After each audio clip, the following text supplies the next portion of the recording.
Hello everyone, welcome to my electronics. मैं रवि कुमार सैनी स्वागत करता हूं आपका अपने यूट्यूब चैनल में। और आज का जो हमारा टॉपिक है वो डेड मदरबोर्ड को लेके होने वाला है। कई बार हमारे पास प्रॉब्लम्स आती है जब हम किसी मदरबोर्ड को रिसीव करते हैं, तो उसका जो सोल्यूशन हमें देना होता है, तो सबसे पहले हमें ये पता लगाना होता है कि बोर्ड जो हमारा है वो किस कंडीशन में है। तो जब हम बोर्ड को रिसीव करते हैं तो उसकी कई सारी प्रॉब्लम्स हमको देखने को मिलती हैं। तो जब हमें बोर्ड रिसीव होता है तो बोर्ड या तो हमें डेड की कंडीशन में रिसीव होता है, जो हमारा बोर्ड ऑन नहीं हो रहा होता है। दूसरी कंडीशन हमें ये रिसीव होती है कि बोर्ड में डिस्प्ले नहीं आ रहा है। और तीसरी कंडीशन ये होती है कि एससीसी रिलेटेड जो भी प्रॉब्लम्स हैं, जैसे कीबोर्ड का काम नहीं करना, टच पैड नहीं काम करना, यूएसबी नहीं काम करना, ये मेरी सारी एसेसरीज रिलेटेड प्रॉब्लम्स होती हैं। लेकिन इनमें सबसे पहला जो इंपॉर्टेंट केस है वो डेड मदरबोर्ड को लेके है। क्योंकि जब हम डेड बोर्ड जब तक हमारा ट्रिगर नहीं होगा तब तक ना तो हम नो डिस्प्ले पे जा सकते हैं, उसकी प्रॉब्लम्स को सॉल्व कर सकते हैं, और ना ही हम एसेसरीज की किसी भी प्रॉब्लम्स को सॉल्व कर सकते हैं। तो सबसे पहले हमें देखना होता है कि बोर्ड हमें रिसीव हुआ है कि वो डेड है, या उसमें नो डिस्प्ले का केस है, या फिर एसेसरीज की प्रॉब्लम्स है। तो यहाँ पे हमने जो हमें बोर्ड रिसीव हुआ है वो अगर बोर्ड डेड है तो डेड वो किस कंडीशन में डेड है, ये सारी चीजें हमें पता करनी होती है। तो यहाँ पे हम देखते हैं कि जो डेड मदरबोर्ड है उसमें सबसे पहले मैंने डेड मदरबोर्ड को 3 कैटेगरी में रखा है, जिसमें फर्स्ट कैटेगरी हमारी होती है कि प्योर डेड का। इस कंडीशन में क्या होता है कि जो भी मदरबोर्ड हम रिसीव करते हैं उसको डीसी पावर सप्लाई से जब हम इसको पावर देते हैं तो यहाँ पे हमें एम्पियर्स में कोई भी वेरिएशन देखने को नहीं मिलता है, और ना ही इसका जो पावर एलईडी होती है वो ग्लो कर रही होती है। दूसरी कंडीशन ये होती है कि बोर्ड हमें या तो शॉर्ट रिसीव होगा। शॉर्ट में क्या होगा कि जैसे हम थोड़ा सा भी वोल्टेज इसमें इंजेक्ट करेंगे तो एम्पियर्स जो होंगे वो मेरे हाई चले जाएंगे। तो ये भी डेड का ही एक केस है, शॉर्टिंग का भी। तीसरी कंडीशन ये होती है कि बोर्ड्स में हमारी सारी पावर्स ओके होती है, सब कुछ बन रहा होता है, 3-5 बन रहा होता है, आईओ की भी रिक्वायरमेंट्स पूरी होती है, लेकिन फिर भी क्या होता है कि बोर्ड हमारा ट्रिगर नहीं हो रहा होता है। तो उस कंडीशंस में हम इसको पावर ओके है और ट्रिगर नहीं हो रहा है तो उसके लिए हम अलग तरह से उसकी डायग्नोस करते हैं। लेकिन यहाँ पे हमारा मकसद यही है कि हमारे पास अगर कस्टमर से हमें डेड मदरबोर्ड रिसीव हुआ है तो उसको हम स्टेप बाय स्टेप किस तरह से डायग्नोस करेंगे, उसको कैसे चेक करेंगे, हम क्या क्या उसमें स्टेप्स लेंगे, ये सारी चीज़ों को मैं आज आपको बताने वाला हूँ। तो ध्यान रखिएगा और वीडियो पे बने रहिएगा, पूरी वीडियो देखिएगा।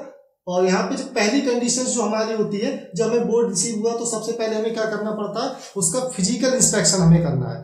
फिजिकल इंस्पेक्शन करने के लिए आपको हम ये कह सकते हैं कि आपको उसकी फिजिकल टेस्टिंग करनी है।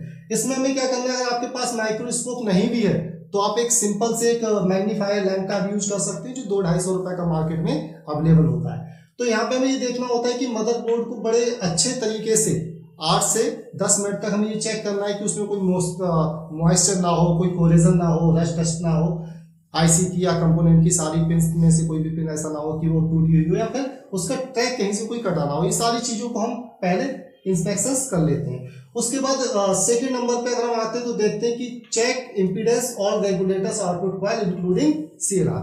तो हमें सीधे जाके डायरेक्ट उसमें पावर इंसर्ट नहीं करने देनी है। सबसे पहले हमें क्या करना है, उसकी जितने भी आउटपुट रेगुलेटर्स की कॉइल्स होती है उन पे सभी पे हमें क्या करना होता है, इम्पीडेंस चेक करना होता है। तो ये इम्पीडेंस जो हम चेक करते हैं वो हेल्दी इम्पीडेंस होता है। इम्पीडेंस चेक करने का तरीका मैं पहले भी आपको बता चुका हूँ। इसमें आपको क्या करना होता है, आपको मल्टीमीटर को डायोड मोड में रखना होता है, रेड प्रोब को आपको ग्राउंड पे रखना होता है, बाकी जितनी भी आउटपुट रेगुलेटर्स की कॉइल्स हैं उन पे आपको बारी बारी से टेस्ट करना होता है। यहाँ पे आपको रीडिंग्स होती है, वो रीडिंग जो हो वो आपकी 100 से ऊपर होना चाहिए। इसको हम हेल्दी इम्पीडेंस मानते हैं। इसी के साथ साथ कई ऐसी भी जनरेशन के लेटेस्ट जनरेशन के मदरबोर्ड में कुछ और भी सप्लाइयां हैं, जैसे 1.8 वोल्ट ऑलवेज हुआ या 1.8 1 वोल्ट ऑलवेज हुआ, तो इनका भी हमें इम्पीडेंस लेना होता है।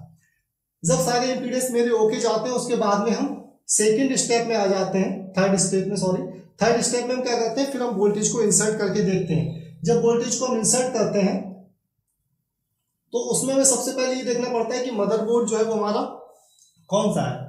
अगर कमर्शियल सीरीज का हमारे पास मदरबोर्ड है तो उसको कुछ रेगुलर वोल्टेज की रिक्वायरमेंट कुछ ज्यादा होगी, तो उस कंडीशन में हम 19 वोल्ट को इंसर्ट ना करके 21 या 22 वोल्ट के समथिंग वोल्टेज को इंसर्ट करते हैं। जब हम इन वोल्टेज को इंसर्ट कर लेते हैं तो सबसे पहले हमें वोल्टेज की टेस्टिंग करनी होती है। तो वोल्टेज की टेस्टिंग हम कहाँ पे करते हैं, तो हमारे एक कॉमन पॉइंट होता है जिसको हम पावर एसआरसी बोलते हैं, इसको सीएलआर पे हम इसको चेक कर सकते हैं। अगर अडेप्टर से हमने डीसी पावर सप्लाई से इसको पावर दी है तो वहां पे उस कंडीशन में हमें 19 वोल्ट मिलेंगे। अगर बैटरी से हम इसको ऑन करा रहे हैं तो वहां पे हमें 12 वोल्ट मिलेंगे। जब ये वोल्टेज सारे यहाँ पे हमें मिल जाते हैं तो यही वोल्टेज हमारे आगे 19 वोल्ट डिस्ट्रीब्यूट होते हैं। इसके बाद में नंबर 5 पे हमें चेक करना होता है उसका 3 वोल्ट एलडीओ। इसको रीजन भी कहते हैं। ये लो ड्रॉप आउटपुट वोल्टेज होता है, ये केबल बोर्ड को हमारे ट्रिगर करने में हेल्प करता है, ये स्टेबल रखने में हेल्प नहीं करता है। तो स्टेबल रखने के लिए आगे के जो वोल्टेज है उनको हम देखेंगे। तो इसको आप कहाँ का चेक कर सकते हैं, इसको पावर बटन पे चेक कर सकते हैं, इसको आरटीसी के डायोड पे चेक कर सकते हैं, बैटरी की किन्हीं भी 3 पिन पे ये जाता है तो वहां भी चेक कर सकते हैं, आप बायोस पे चेक कर सकते हैं। तो मोस्टली कई जगह ये जाता है हमारा वोल्टेज, वहां आप चाहें तो चेक कर सकते हैं। जब ये वोल्टेज हमारा एलडीओ बन जाता है उसके बाद में हमें एसीओके चेक करना होता है। एसीओके यानी कि एसी जो कि चार्जिंग आईसी का एक तरह से पावर गुड होता है, जो किसको जाता है, वो हमारे एसआईओ यानी कि आईओ चिप को एक तरह से कंफर्मेशन के तौर पे जाता है। उसके बाद में क्या करती है हमारी जो आईओ एसआईओ होती है, वो एक 3 वोल्ट 5 वोल्ट का रेगुलेटर को इनेबल करने के लिए स्टेप डाउन को एक इनेबल सिग्नल देती है, जिसको S5 इनेबल या फिर ऑलवेज ऑन करके एक सिग्नल यहाँ से जनरेट करती है। तो जब ये सिग्नल जनरेट हो जाता है उसके बाद में हमारा 3 वोल्ट ऑलवेज और 5 वोल्ट ऑलवेज के वोल्टेज स्टेप डाउन पे बनते हैं। तो ये वोल्टेज आप इनके रेगुलेटर्स पे आप चेक कर सकते हो, जहां पर भी आपकी स्टेप डाउन लगी वहां पे आप इनके रेगुलेटर कॉइल पे आप 3 वोल्ट 5 वोल्ट चेक कर सकते हो। अगर 3 वोल्ट 5 वोल्ट आपका ओके है, फिर भी वो आपका ट्रिगर नहीं कर रहा है, ऑन नहीं हो रहा है, तो उस कंडीशन में फिर आपको क्या चेक करना है, आपको आरटीसी सेक्शन को चेक करना है।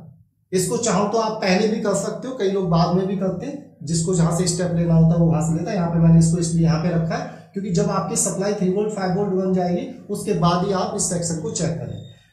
कंप्लीट आरटीसी का मतलब है कि इंटेल भी कंप्लीट आरटीसी होता है, इसमें आपको आरटीसी बीसीसी पे वोल्टेज चेक करने, RTC reset has, SRTC reset has, intruder, internal VRM enable, ये सारी चीजें कंप्लीट सर्किट होता है, इसको आपको चेक करना होता है। इसके साथ साथ इसमें एक क्रिस्टल लगा होता है जो 32.768 किलोहर्ट्ज का एक क्रिस्टल होता है, उसके पास में कैपेसिटर्स हैं, रजिस्टर्स हैं, सारी चीजों को आपको डायग्नोस करना होता है।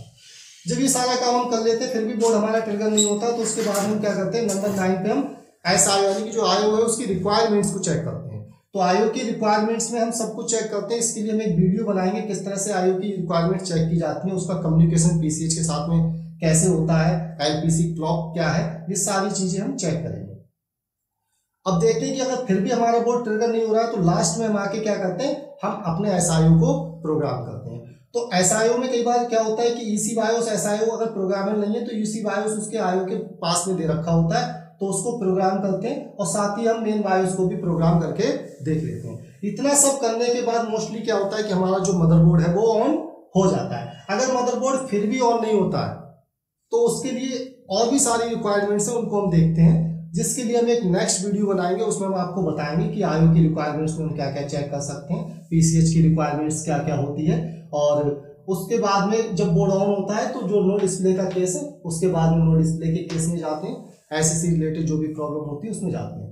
तो अगर आप भी कोई एक अच्छे laptop chip level repair engineer बनना चाहते हैं तो आप कांटेक्ट कर सकते हैं उमा इलेक्ट्रॉनिक्स के कांटेक्ट नंबर को, जो आपको इस स्क्रीन में आप देख रहे होंगे, यहाँ पे आपको मिल जाएगा, या फिर विजिट कर सकते हैं उमा इलेक्ट्रॉनिक्स की वेबसाइट www.uhiu.com। तो मेरा आज का जो टॉपिक था उसमें मुझे यही बताना था आपको कि जब भी आप कभी डेड मदरबोर्ड को रिसीव करें तो पहले उसकी कंडीशंस को चेक करें कि वो किस कंडीशंस में है, वो शॉर्ट है या फिर वो ऑल पावर ओके है फिर भी ऑन नहीं हो रहा है, या फिर वो प्योर डेड है। तो ये सारी चीज़ों को आप स्टेप बाय स्टेप चेक करेंगे तो डेफिनेटली जो आपका मदरबोर्ड है वो ऑन हो जाएगा। Thank you.